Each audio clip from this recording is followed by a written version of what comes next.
حضرت بلال کے سامنے نبی کو دفن کیا جا رہا ہے, نبی کو کفنایا جا رہا ہے, مٹی دی جا رہی ہے. حضرت بلال قبر کے پاس کھڑے ہو کر کہتے ہیں, او میرے آقا, کیا آپ کو معلوم نہ تھا کہ میں آپ کی جدائی برداشت نہ کر سکوں گا؟ لوگوں نے کہا بلال کو مدینہ سے دور کر دو ورنہ پاگل ہو جائے گا, نبی کی یاد میں مجنون ہو جائے گا. ملک شام کی طرف بھیج دیا. 6 مہینے ملک شام میں رہے. جب بھی اذان ہوا کرتی تھی ملک شام کی مسجد میں, اشہد ان محمد رسول اللہ, حضرت بلال ہر اذان کے وقت نبی کی یاد میں رونا شروع کر دیتے تھے. 6 مہینے گزر گئے. 6 مہینے کے بعد حضرت بلال شام میں خواب دیکھتے ہیں. اللہ کے نبی خواب میں ان سے کہہ رہے ہیں, اے بلال تو مدینہ چھوڑ کے کیوں چلا گیا؟ اے بلال تو مدینہ چھوڑ کے کیوں چلا گیا؟ اے بلال میری قربت چھوڑ کے کیوں چلا گیا؟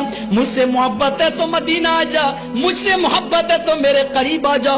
صبح ہوئی, حضرت بلال اٹھے, گھوڑا دوڑایا, چلنے لگے اور پل کے شام کی گلیوں میں کہتے جا رہے ہیں, آج تو مجھے میرے آقا نے بلایا, آج تو مجھے میرے نبی نے بلایا, کوئی نہیں روک سکتا مجھے. چھوڑ دو اے لوگو آج اس اونٹنی کی لگام کو, اس گھوڑے کی لگام کو. بہرحال 3 4 5 6 دن میں سعودیہ کی سرزمین پر مدینہ کی دھرتی پر آ جاتے ہیں. پوچھتے ہیں, آئے لوگوں نبی کی بیٹی کا حال بتاؤ, حضرت فاطمہ کی خیریت بتاؤ, مجھے نبی کی بیٹی سے ملاؤ. لوگوں نے کہا تار کا زمانہ نہیں, ٹیلی فون کا دور نہیں. اے بلال تو ملک شام میں تھے, ابھی چند دن پہلے نبی کی بیٹی حضرت فاطمہ بھی اس دنیا سے کوچ کر گئیں. آئے اللہ, یہ تو نے کون سا امتحان مجھ سے لیا؟ ایک طرف نبی کو لیا, دوسری طرف نبی کی بیٹی کو چھینا. اور یہاں فاطمہ کے لخت جگر, علی کے نور نظر, نبی کے وہ نواسے, ہائے جن کو دیکھ کر ایک بار میرے نبی نے کبھی منبر رسول سے اترنا گوارا نہ کیا, لیکن حضرت حسن کو مسجد میں آتے دیکھا, ٹھوکر لگتی دیکھی, حسن کو گرتے ہوئے دیکھا.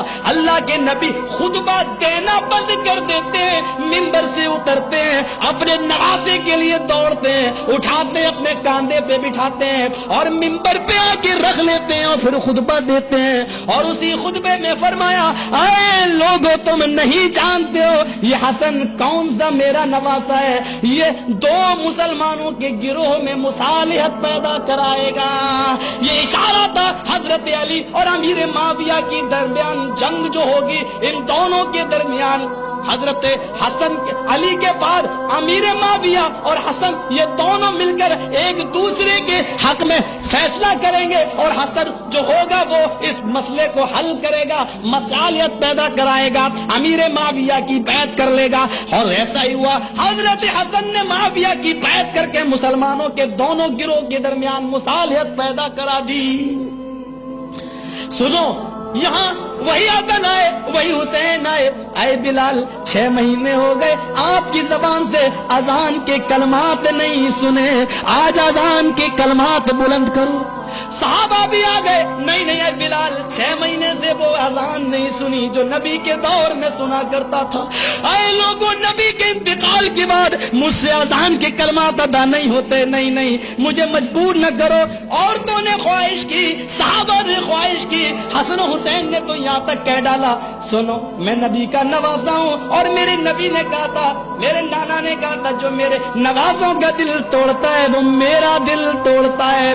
سنو, میرے دل کو توڑنے کی کوشش نہ کرو, بس اے حسن اے حسین آگے کے جملے نہ بولنا.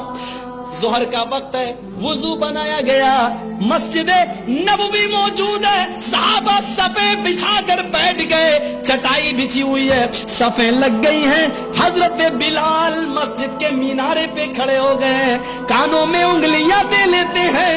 صحابہ کو نبی کا دور یاد آ رہا ہے, 6 مہینے پرانی نبی کی محبت یاد آ رہی ہے. حضرت بلال کان میں انگلیاں دیتے ہیں اور اذان کے کلمات بلند ہونے لگتے ہیں, اللہ اکبر, اللہ اکبر. نہ جانے ان جملوں میں کون سی کشش تھی کہ چڑیاں اڑتے اڑتے پیڑوں پہ بیٹھنے لگی کہ آج میں بھی بلال کی آواز سنوں, آج بلال کی اذان سنوں. حضرت بلال نے جو اذان کے کلمات اللہ کی قسم صحابہ کی آنکھوں میں آنسو آ گئے. کاش آج حبیب کائنات ہوتا, کاش آج فاطمہ کا باپ ہوتا, کاش آج بلال کا محبوب ہوتا, کاش آج حسن حسین کا نانا ہوتا تو آج بلال کی اذان وہ بھی سنتا. اور حضرت بلال یہ کلمات پہ کلمات پڑھے جا رہے ہیں, جملہ اس اذان کے کلمات اس جملے پہ پہنچتے ہیں, اشہد ان لا الہ الا اللہ.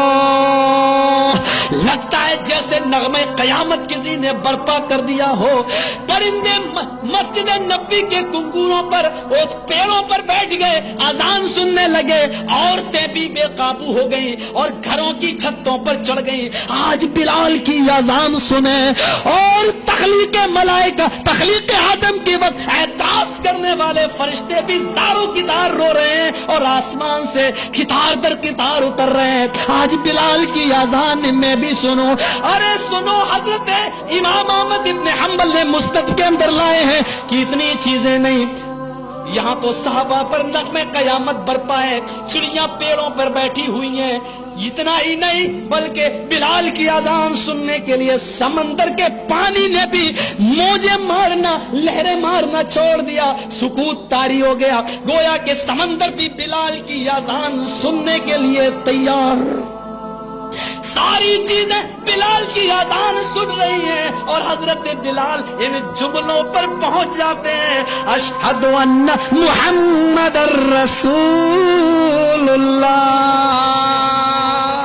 ابھی زبان سے صرف لفظ محمد نکلا تھا, لفظ رسول اللہ ادا نہ ہوا. حضرت بلال کی نظر اس جگہ پہ پہنچ گئی جہاں اذان دیتے وقت بلال نبی کو کھڑا کر لیا کرتے تھے. محمد کا لفظ آتے ہی نبی کا چہرہ دیکھ لیا کرتے تھے. آج بلال کی نظر آج اس جگہ پہ پہنچ گئی, وہاں نبی کو غائب دیکھا, وہاں نبی کو غائب پایا, وہاں نبی کی موجودگی کو نہ دیکھا. محمد کے بعد لفظ رسول اللہ کا جملہ ادا نہ ہو سکا. ہچکیاں بن گئی, رونے لگے اور ایسے روئے کہ محمد کے بعد لفظ رسول اللہ نکالتے نکالتے وہ زمین کے اوپر گش کھا کر گر گئے. صحابہ دوڑے, پانی کے چھینٹے مارے, ایک دوسرے کو کہنے لگا کہ تم نے مجبور کیا, وہ کہتا تم نے مجبور کیا. سب اس نتیجے پہ پہنچے, اے حسن اے حسین, تم نے اگر یہ نہ کہا ہوتا کہ میرا دل ٹوٹا تو میرے نانا کا ٹوٹے گا. بلال کو تم نے ہی مجبور کر دیا تھا اذان کے لیے. سنو, بلال نبی کی محبت میں ایسا دیوانہ ہے کہ اب وہ محمد الرسول اللہ کہتے ہوئے کس کا چہرہ دیکھے. بہت آسان ہے, نبی کو حاضر و ناظر مان لینا اور الصلاۃ والسلام علیکہ پڑھ کر نبی کو اپنی محفل میں بلا لینا. لیکن میرے بھائیوں, حقیقت یہ ہے کہ نبی کے حاضر و ناظر کا اگر گمان بھی صحابہ کو ہوتا تو حضرت بلال بے ہوش ہو کے نہ گرتے. سوچ لیتے چلو نبی جگہ نہیں, پردہ کر گئے ہیں, موجود تو ہیں لیکن دکھائی نہیں دے رہے ہیں. لیکن غشی آ گئی اور بے ہوش ہو کے زمین پہ گر گئے. یہ واقعات بھی تمہارے دلوں کو جھنجھوڑتے نہیں ہیں. یہ محبت تھی, یہ انسانیت تھی, یہ نبی کے ساتھ انسیت تھی, محبت تھی کہ نبی کے انتقال کے بعد بھی نبی کی جدائی برداشت نہیں ہو رہی ہے.